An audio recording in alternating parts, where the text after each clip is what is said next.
Hello everyone, तो कैसे हो आप सब। आई होप आप लोगों का एग्जाम बहुत अच्छा जा रहा होगा। और अब है आपका मैथ्स का एग्जाम। बहुत लोगों को ये दिक्कत है कि सर टाइम बहुत कम दिया है रिवीजन के लिए, 2 दिन में ही मैथ्स का एग्जाम है। 13 को एग्जाम हुआ, फिर 15 को एग्जाम है अपना मैथ्स का, तो क्या होगा। तो हम लोग क्या करने वाले हैं आज, ये जो सामने दिख रहा है ये है क्या, सभी क्वेश्चन का आंसर धीरे धीरे एक एक करके देता हूं मैं।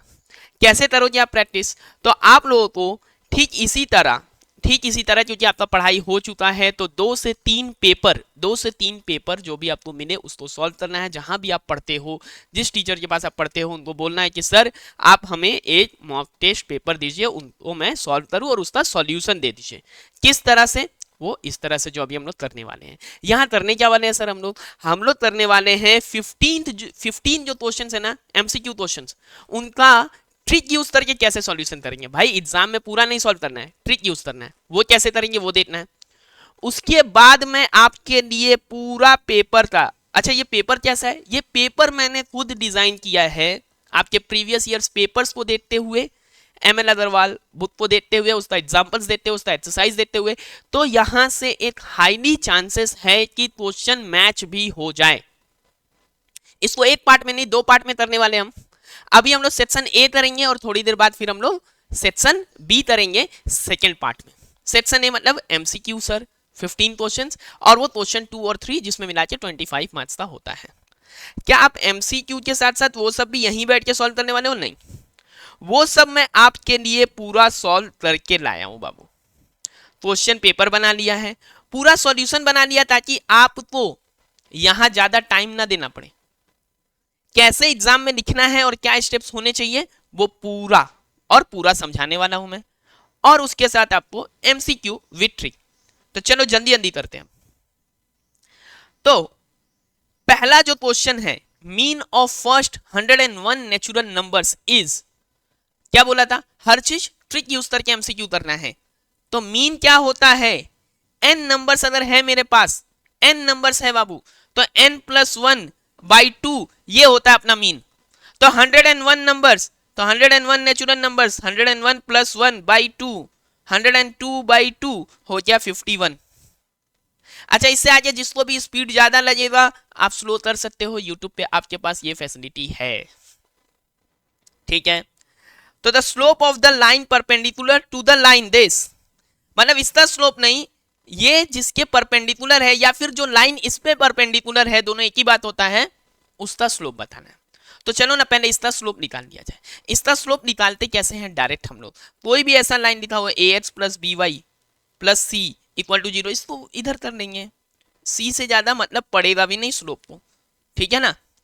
तो यहाँ जो स्लोप आता है ना बाबू, यहाँ जो स्लोप आता है वो -a/b आता है, -a/b डायरेक्ट, मतलब कि x का कोफिशिएंट को नेगेटिव करो, साइन चेंज करो उसका, और y का कोफिशिएंट से डिवाइड कर दो, ये डायरेक्ट अपना स्लोप निकल जाता है। यानी मेरा यहाँ पर स्लोप क्या है, यहाँ मेरा स्लोप है -3/4। बट ये -3/4 एग्जाम में ये गलती मत कर देना।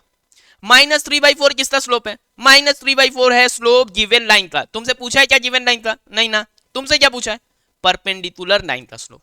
तो परपेंडिकुलर लाइन कौन सा है, 4/3। कैसे सर, m1 m2 -1 होता है परपेंडिकुलर के लिए, मतलब रेसिप्रोकल भी होगा और साइन भी चेंज होगा।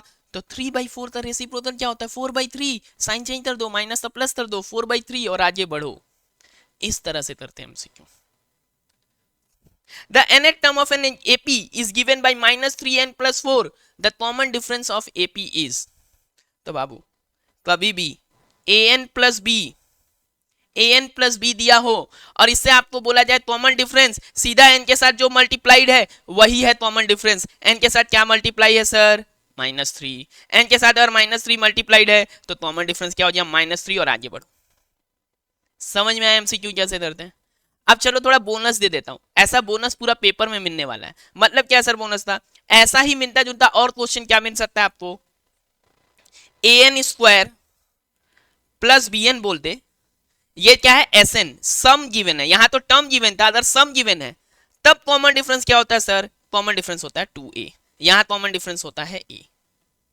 और फर्स्ट टर्म था सीधा सतह में यही होता है a प्लस बी, दोनों ही केस में, ठीक है। टर्म वाला में ए होता है और सम वाले में 2a होता है, कॉमन डिफरेंस। चलो आगे बढ़े। A fair dice is thrown once.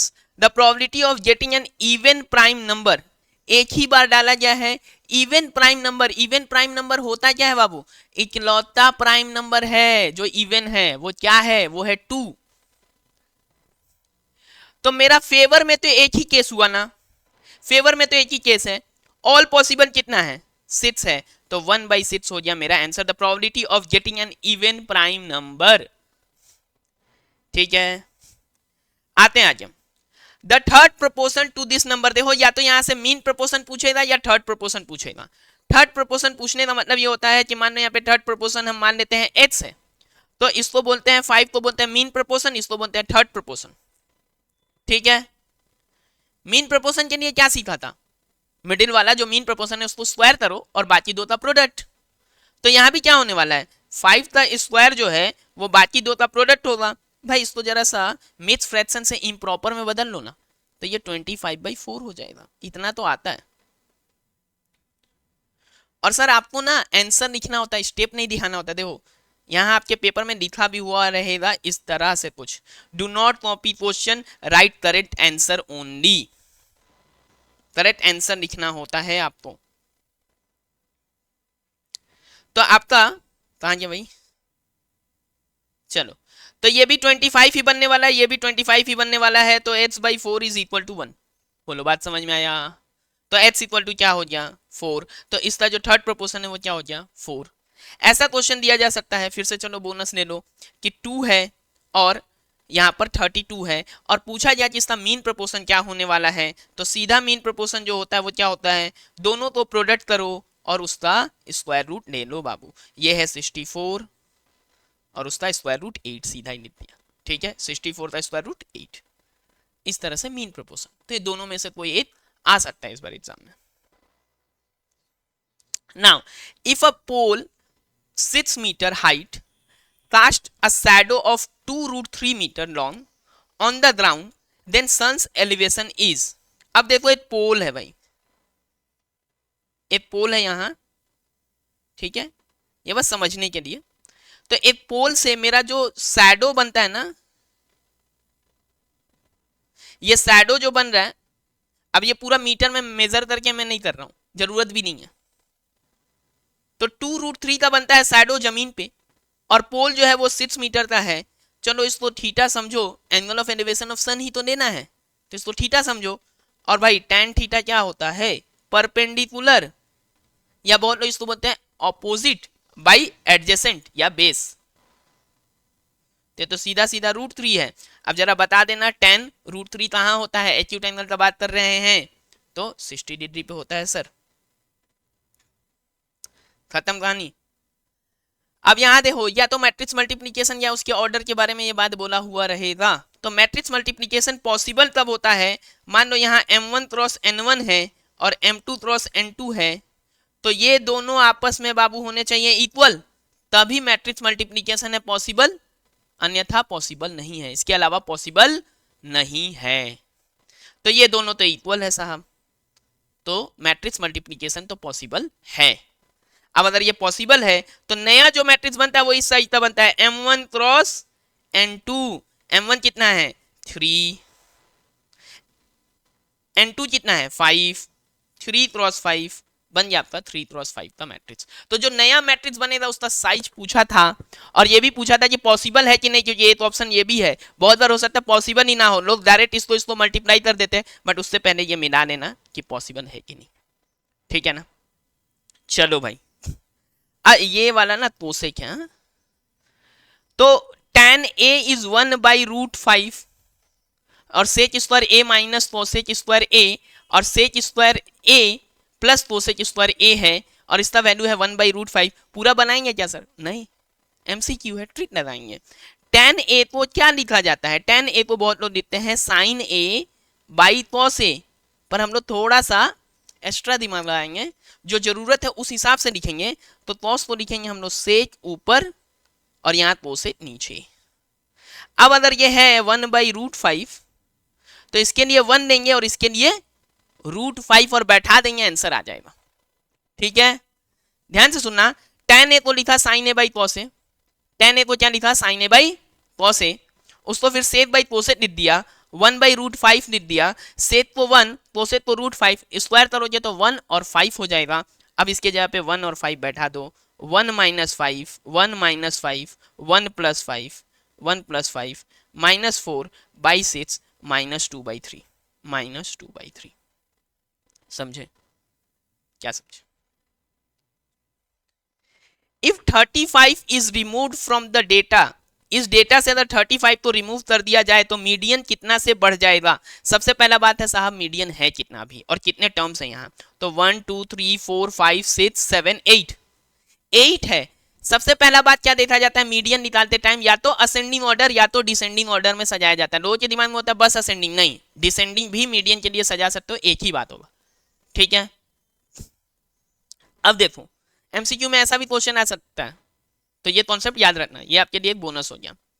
तो अभी ये अगर 8 टर्म्स है जो इवन है तो क्या होता है बीच वाला दोनों ना n/2th, मतलब कि 4th और 5th, इनका एवरेज यानी 36 + 37 बाई में 2, यानी ये कितना हो गया बाबू, ये हो गया 36.5, सीधा सीधा 36.5।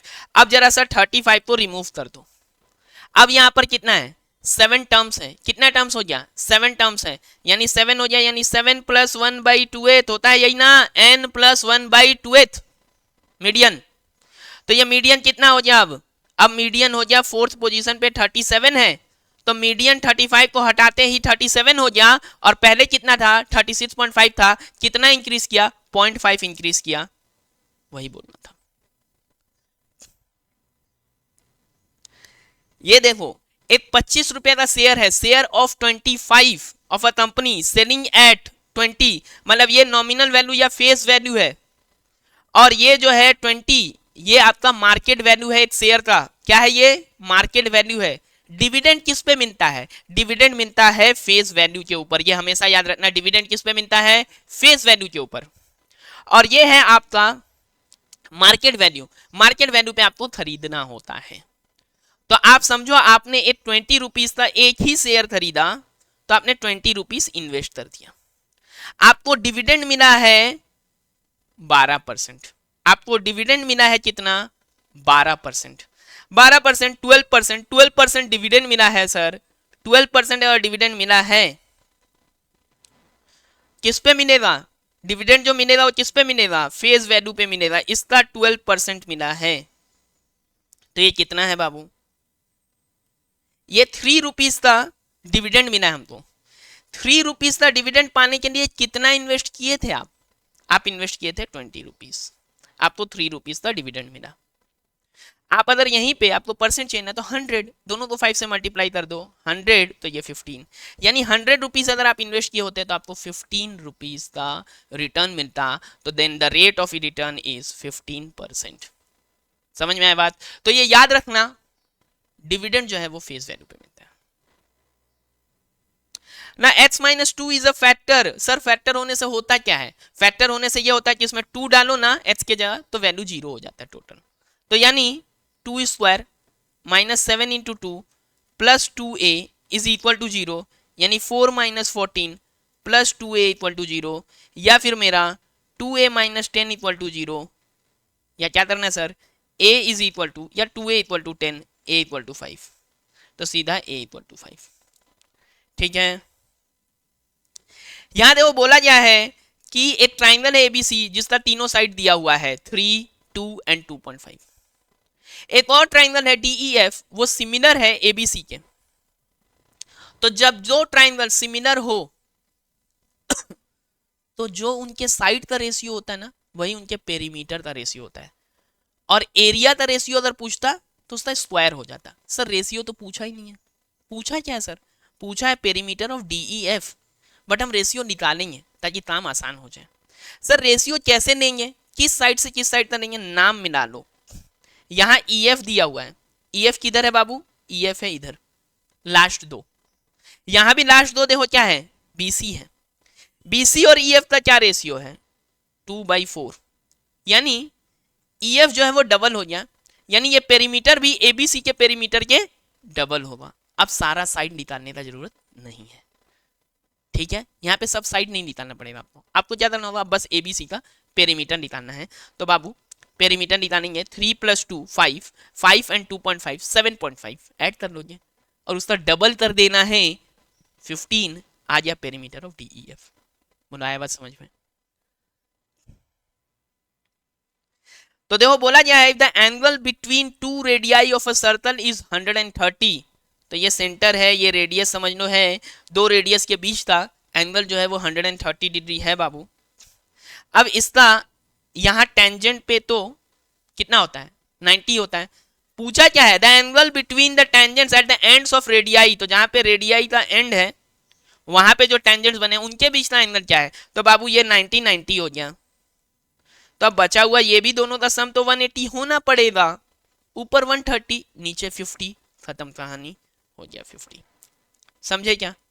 देखो 90 एक क्वाड्रिलेटरल ही तो बन रहा है ना। अगर मैं इसको नाम दे दूं ए बी पी, तो O A P B, O A P B एक क्वाड्रिलेटरल है, 360 होने वाला इंटीरियर एंगल। 90 से 180 हो चुका है, बाकी दो ऐड करके भी 180 होना चाहिए। बार बार बोल रहा हूँ, जिसको भी स्पीड ज्यादा लगे वो थोड़ा कम कर देना, ठीक है। अभी आ जाओ, a retailer purchased an item for 1500 from wholesaler and sells it to a customer at a profit of 10%. If the sales are intra-state and the rate of GST is 10%, the amount of GST कितना पे किया गया होगा, paid by the customer.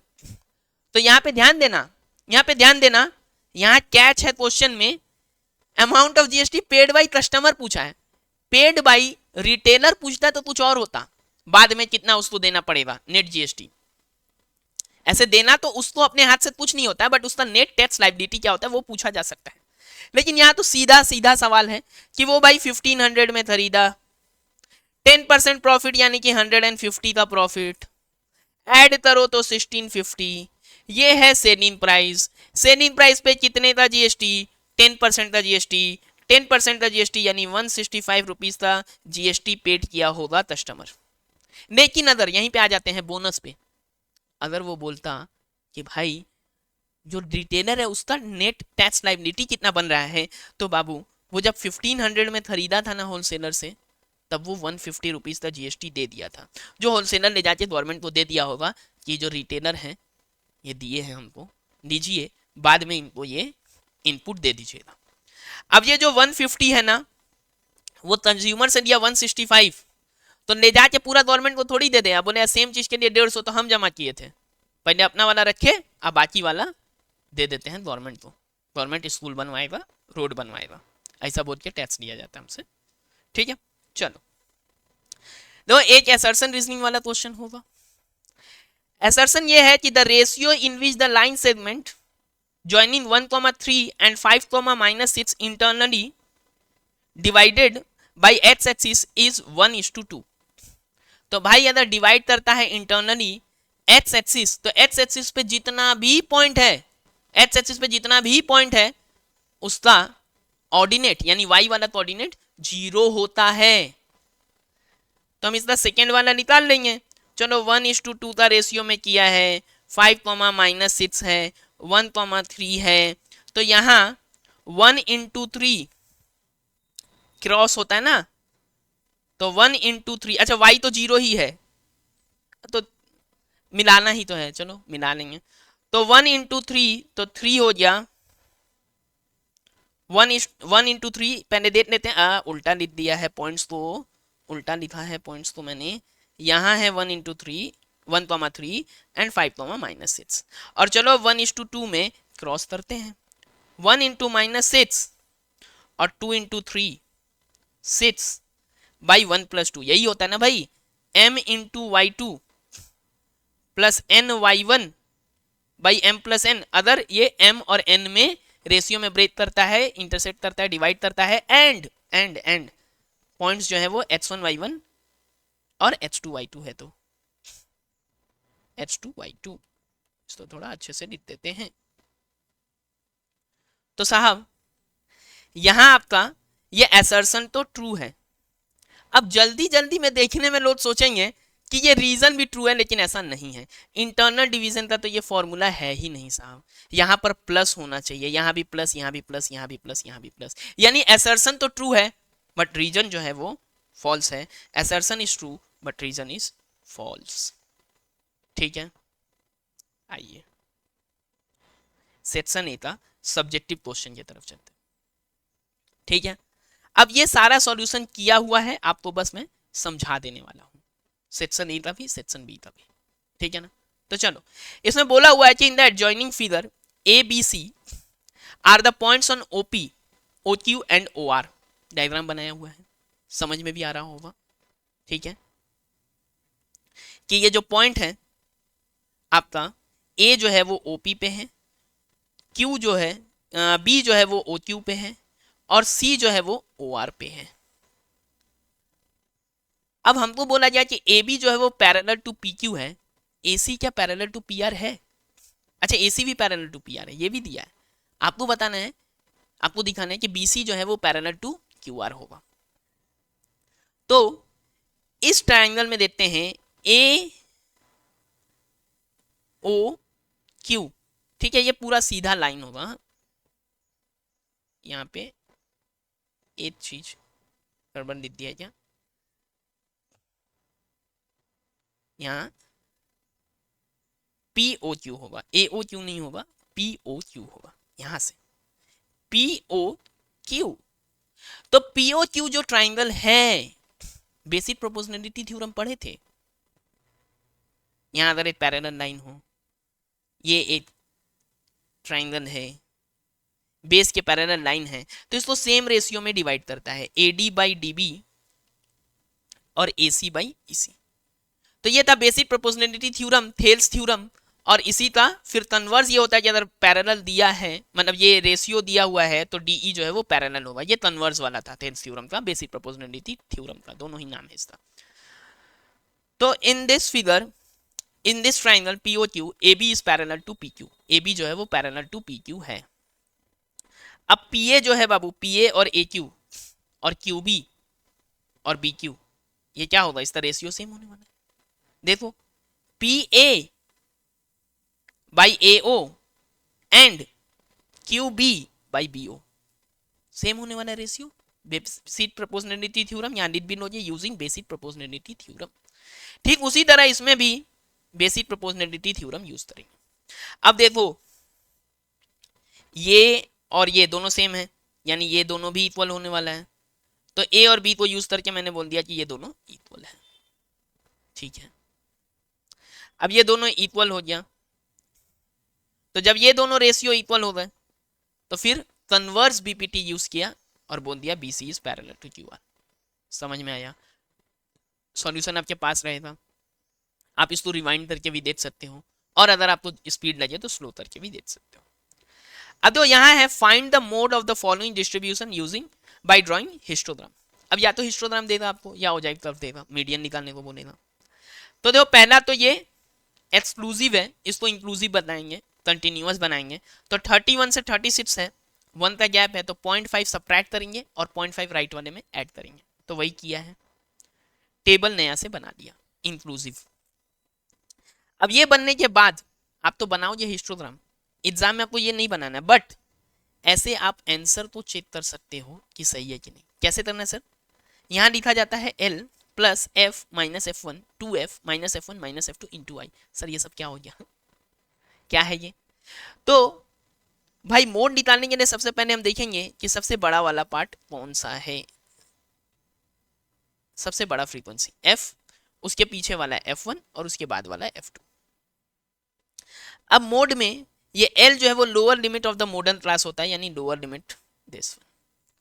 तो ये हो गया मेरा 42.5, 42.5। और ये देखो यहीं से वैल्यू डाल दिया मैंने, बस f का 20, f1 का 12, ये सारा वैल्यू। और ये i जो है ना बाबू, वो होता है width of the class interval, मतलब यहाँ क्या है 6 है, 6 का गैप है ना। तो ये पुट किया, सॉल्यूशन मतलब कैलकुलेशन है, इसके बाद अपना वैल्यू आया है 46.2। लेकिन हमको एग्जाम में ये नहीं बनाना है, ये तो चेक करने के लिए रफ में होगा। बनाना क्या है, वो इस तरह से हमें बनाना है हिस्टोग्राम। हिस्टोग्राम में सबसे पहले तो हम ये किंग बनाएंगे, क्योंकि यहाँ तक ये 30.5 है और फिर ये वाला 6 है, तो ऐसा नहीं होगा, इसलिए किंग बनाया जाता है कि उसके बीच बहुत कुछ है सर।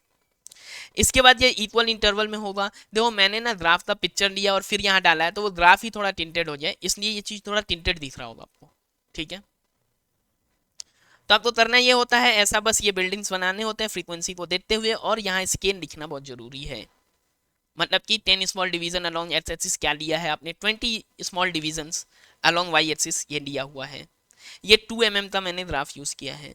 तो ये मैं जब बोल रहा हूँ 10 स्मॉल डिवीजन यानी कि 2 सेंटीमीटर भी बोल सकते हैं, और इसको 4 सेंटीमीटर भी बोल सकते हैं, ठीक है। अब क्या किया जाता है, जो मैक्सिमम होते हैं ना ये बिल्डिंग, इससे लेफ्ट साइड वाला में और इससे राइट साइड वाले में क्रॉस किया जाता है। ये जहां इंटरसेक्ट करे वहीं से ड्रॉप करो, और वही है अपना मोड।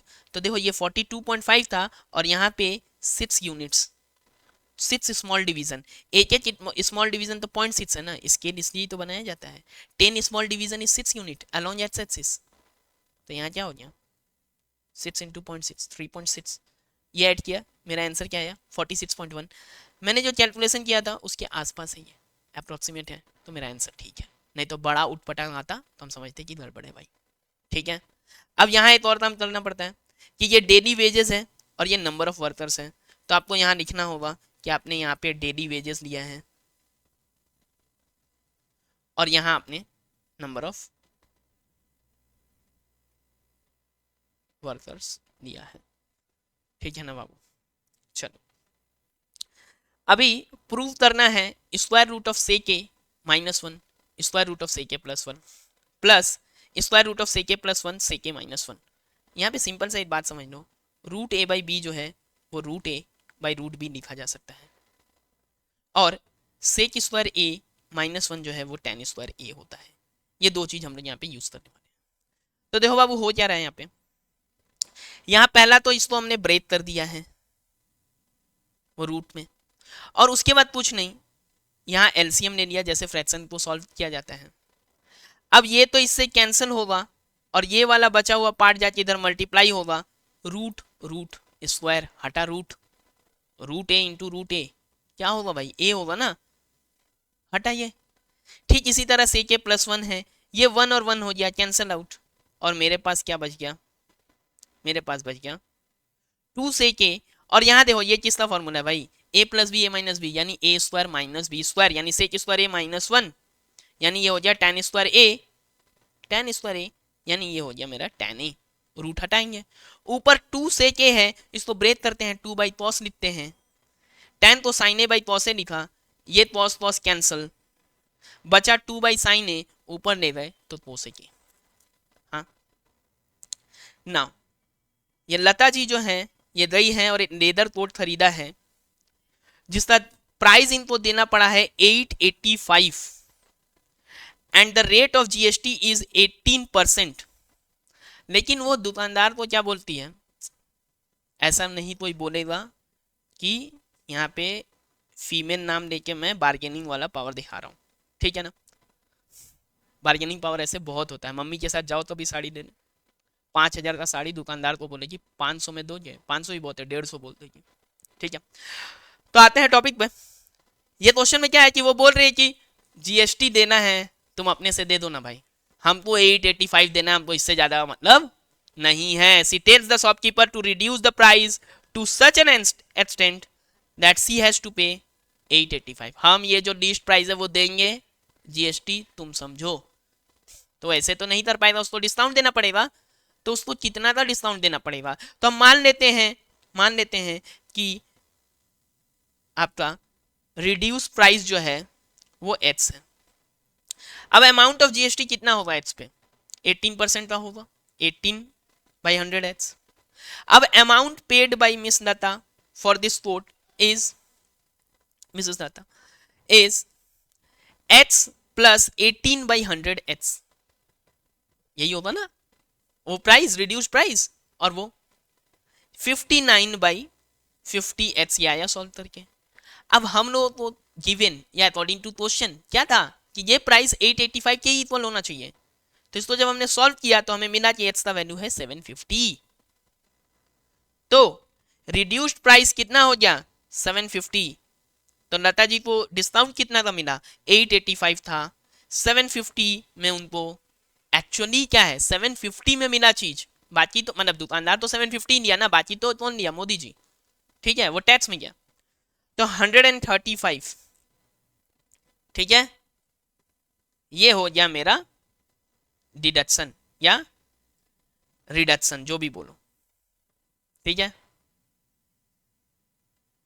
अब ये क्वेश्चन 3, इसके बाद वाला जो है सेक्शन बी हम लोग वो करेंगे नेक्स्ट वाले पार्ट में।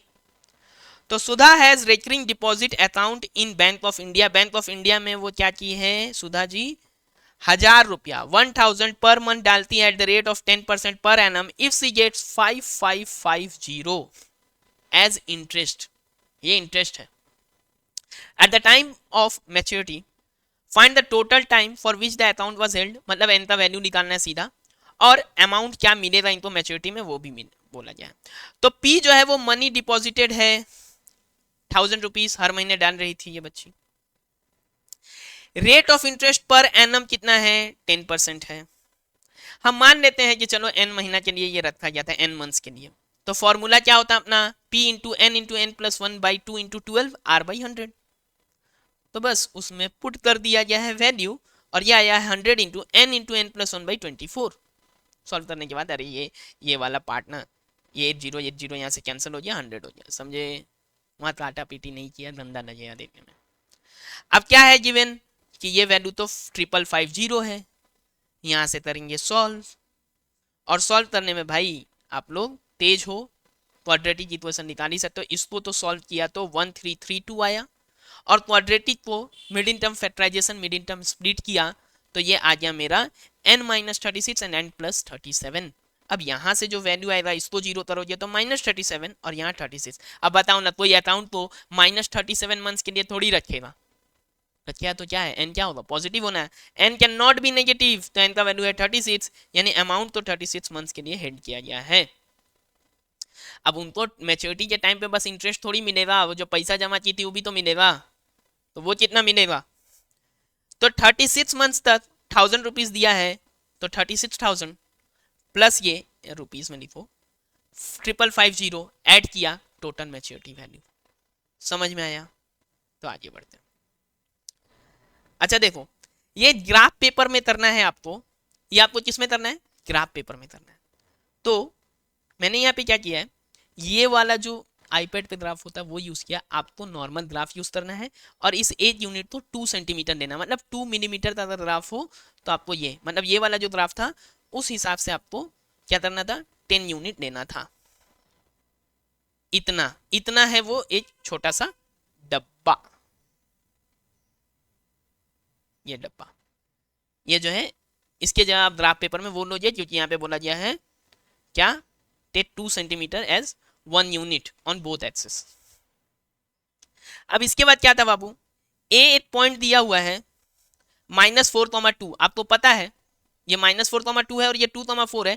ए डैश जो है क्या बोला गया है, इमेज है A when reflected in Y axis, तो अगर वाई एक्सिस पे कुछ होता है तो एक्स का साइन चेंज होता है, और एक्स एक्सिस पे होता है तो वाई का चेंज होता है। तो यहाँ -4,2 था तो उसका इमेज क्या हो गया 4,2, और बी पॉइंट दिया हुआ है 2,4 सॉरी, तो बी पॉइंट दिया हुआ है 2,4। अब नेक्स्ट जो है वो बोला गया है कि B dash is the image of B when reflected in the line A dash.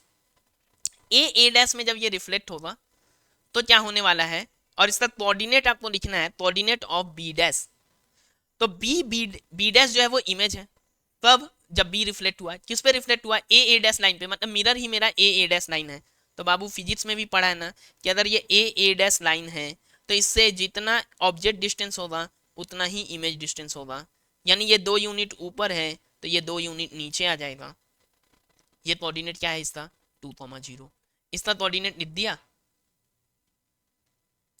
और ये क्या है फिगर ये बताना पड़ता है, तो ये ट्राइट है, ठीक है, बहुत लोग और भी तेज बच्चा है इसको कोऑर्डिनेटर लिख देता है, कोई गलत बोल भी नहीं पाएगा, ठीक है। तो नेम जो है इसका ये टाइट है, या ये आपका ये है। अच्छा, इसमें अब सिमेट्री नहीं बोला जाता लाइन ऑफ सिमेट्री, अगर लाइन ऑफ सिमेट्री बोला भी जाता तो ये ए डैश जो है इस फिगर का लाइन ऑफ सिमेट्री है, मतलब सिमेट्री मतलब दो इक्वल पार्ट में डिवाइड कर देना, बट वो अब है नहीं। अब अच्छा यहाँ क्या करना है, सॉल्व करना है 5x square minus 3x minus 4 equal to 0 को 3 डेसिमल प्लेस तक। सिग्निफिकेंट क्या, इसको डेसिमल लिख लो, ज़्यादा अच्छा रहेगा, ज़्यादातर वही बोला जाता है। तो the given equation is 5x square minus 3x equal to 0। Comparing the equation with the general equation, general equation क्या है बाबू, ax square plus bx plus c। इस हिसाब से a का वैल्यू 5 है, b का वैल्यू -3 और c का वैल्यू -4 है। बार बार बोल रहा हूँ, जिसको स्पीड ज़्यादा लगे कम कर लेना, मैं आपका टाइम ज़्यादा ना लगे क्योंकि रिवीजन के लिए टाइम कम है।